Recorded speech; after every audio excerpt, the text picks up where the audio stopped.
In today's video, I'm going to give you the pros and the cons of living in Draper, Utah. So you're going to find out whether you're going to want to live in Draper or not by watching this video. And I'm getting after it right now.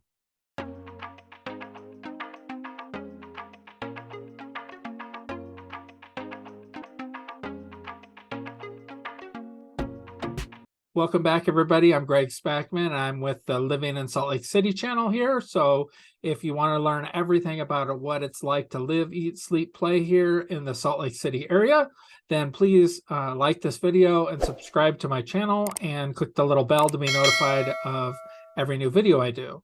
And we are getting so many calls from people like you that are wanting information or wanting to move here, relocate here to the Salt Lake City area, and we absolutely love it. So please reach out to us via text, via phone call, via email, send the Pony Express, whatever you got to do to get a hold of us. We got your back when you're moving here to the Salt Lake City area. The pros and cons of living in Draper, Utah. Number one is location. So Draper has an amazing location. It's just 20 miles south of Salt Lake City. It's bordered by South Jordan, Sandy, Bluffdale, and Riverton are to the west of you. To the south, you have Lehigh and Highland and Alpine.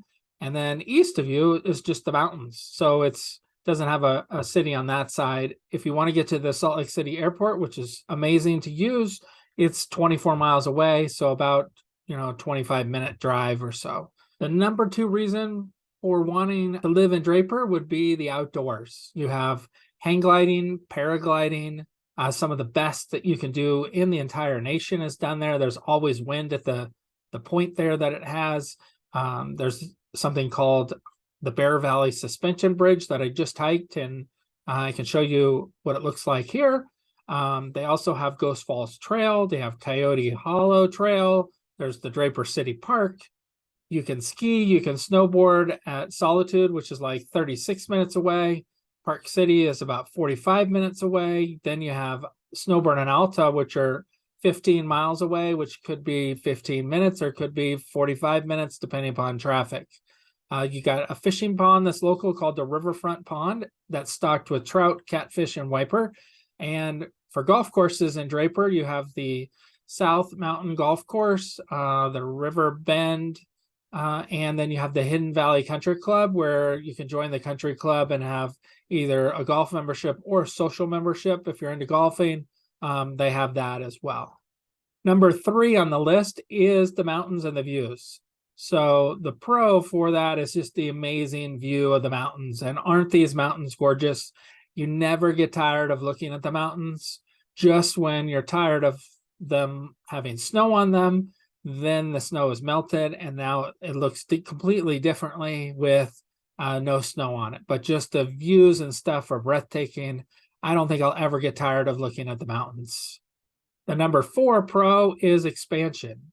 And by expansion, I mean they're building this place called The Point, which is over 600 acres. They're calling it a 15-minute city, meaning you can get, I guess, everywhere around and do whatever you want to do in 15 minutes in the city.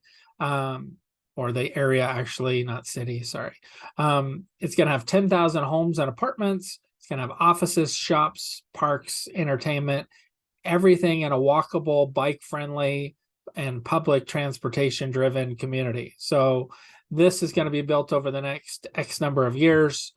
Apparently, I just read today that they're getting ready to start the demolition of the prison that was on that land. And I think that's going to be like somewhere around the 28th of November. So we're getting going on this development, which will be amazing for Draper and just bring a whole new area to Draper from what it was. And this, where that area is on the west side of the 15, where most of Draper currently that you're going to find housing is on the east side of Draper. Number five pro is there are the things that you can do in Draper. So they have the Loveland Living Planet Aquarium, which I haven't been to yet. My kids wanted to go this summer and we just didn't make it. So it's on our list to do probably over spring break and take them there to see that. But it looks really, really cool. You should check that out. They also have the Cowabunga Bay Water Park. Once again, I haven't been to that either, and my kids are just chomping at the bit to get to that water park and have some fun in the sun. You also have there's a Cinemark movie theater there. There is Boondocks, which is pretty fun. They have like go-karts, and then they have video games and some other stuff you can do. But it was super fun when we went to Boondocks for my son's birthday last year. He's been wanting to go back again, and we just haven't made it back over there to do that. But they had the water bumper boats, and when we went last year, it was in January and it was closed. So we were trying to go later when that thing was open so we could enjoy that as well.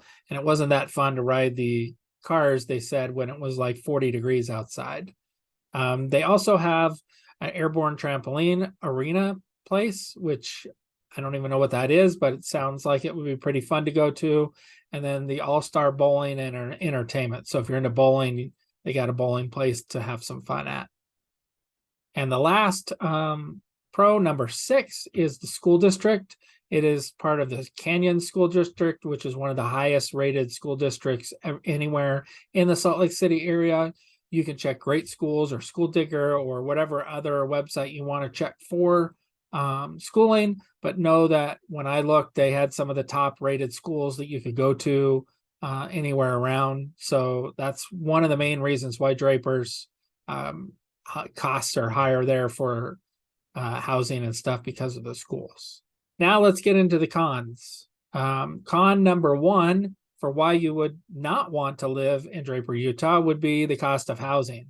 The median price that I just looked up was $772,000. That would buy you a 5-bedroom, 4-bath, 3,000 a square foot home. And right now there are 107 homes on for sale, from a $345,000 3-2 condo all the way up to a $3.8 million mansion that's 11 bedrooms, 10 baths, single family home. So you can get anything in that range. You don't have to spend, of course, that much or that little, but know that the median price was $772,000. So you're probably looking $800,000 to $900,000 for a home there. Con number 2 is the traffic. So getting in and around Draper is just slow going, because there's a lot of people that live in Draper, and the roads, they don't have anything like any sort of highways that you can use to get around, like Bangor or Mountain View that some of the other cities have. There's just mainly city streets. So know you're going to run into just a normal city traffic that's going to bug you about driving around there. But traffic was my other con, and it's not necessarily the worst thing that you could have, but just know that there's traffic there. And those were my 2 cons. I really couldn't come up with anything else that was a negative as far other than the cost of housing and then the traffic. Everything else is pretty amazing about Draper. So if you're considering making a move and relocating to Draper, please reach out to us. That's the only way we can help you. Call us, text us, email us. Send us the Pony Express, like I mentioned earlier. We can help you find that perfect spot, whether it's Draper or it's another city. Thank you so much.